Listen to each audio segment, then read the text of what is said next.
I traveled to Tokyo, Japan in August 2009 to cover the 6th Pacific Army's Chiefs Conference and 33rd Pacific Army's Management Seminar.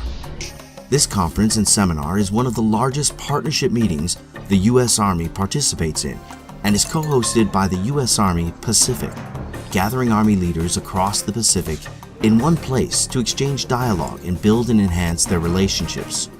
The theme of the conference this year was the Army's role in humanitarian assistance and disaster relief, or HADR, operations. I found it unusual that such a gathering of ground forces leaders were not here discussing strategies, overseas contingency operations, or even weapon systems, but conducting a historic discussion of a common threat where all countries were on a level playing field with nature. In a region plagued by natural disasters, some 70% of the world's natural disasters occurring in the Pacific, and 60% of all casualties of these disasters from this region. This was a topic worthy of discussion of these 30-plus countries' Army leaders. While everyone brought something to the discussion because of their Army's personal experiences, there were many common thoughts about approaches to these operations, yet never before discussed in one forum. A fascinating gathering of leaders discussing a critical topic to all countries. This is a look at the thoughts and the search for a multilateral plan of country leaders from the armies of China, Indonesia, India, Australia, Japan, and the United States.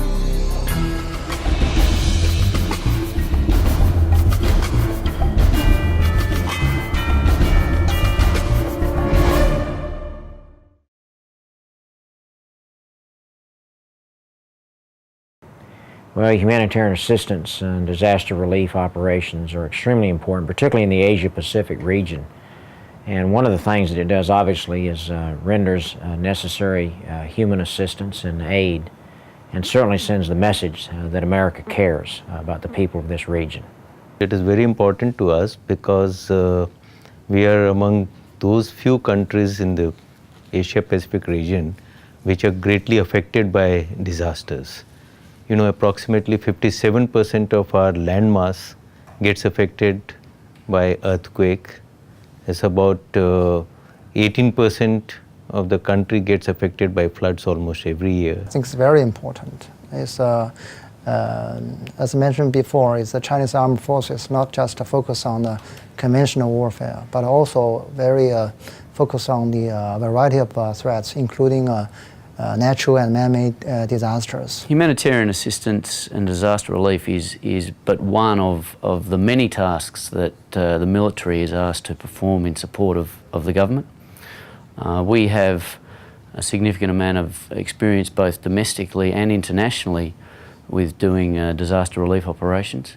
When the tsunami in 2004 happened, it's because of the earthquake and followed by tsunamis. And we thought any humanitarian assistance from other countries, it is impossible for Indonesia to save the life for the people who affected in the area because of the magnitude of scale of the disaster. So the especially Army is a huge and a very important opportunity, is a responsibility to provide our capabilities to the rescue operations. It's very important for our country. We've contributed to the tsunami in 2004, the earthquakes in Pakistan, and often some disasters in Papua New Guinea, in the region. But most recently, our experience has been with the bushfires in Victoria and some of our cyclone assistance operations at home. So with that type of threats which are there to various types of disasters, we have to be prepared for a response. And as far as the Army is concerned or the land forces are concerned, they have to be appropriately prepared to respond. The first thing we should pay attention or should make an effort to know each other, to know the region, to know the possible disaster that will take place in the future, and to know each other's capabilities, what we can do, what we cannot do. Well, the most important thing that we can do is the training that's currently being accomplished in the Asia-Pacific region. We do a number of exercises that the scenario is based on humanitarian assistance to disaster relief types of situations. And this pre-training allows us to establish the necessary relationships, command and control, and how we would actually accomplish one of these important missions. Not only military, but also including the civilian authority or other non-government organization, we should conduct exercise or seminar like this, like PAM, to work out the plan or SOPs or some coordination mechanisms. So we need to practice beforehand.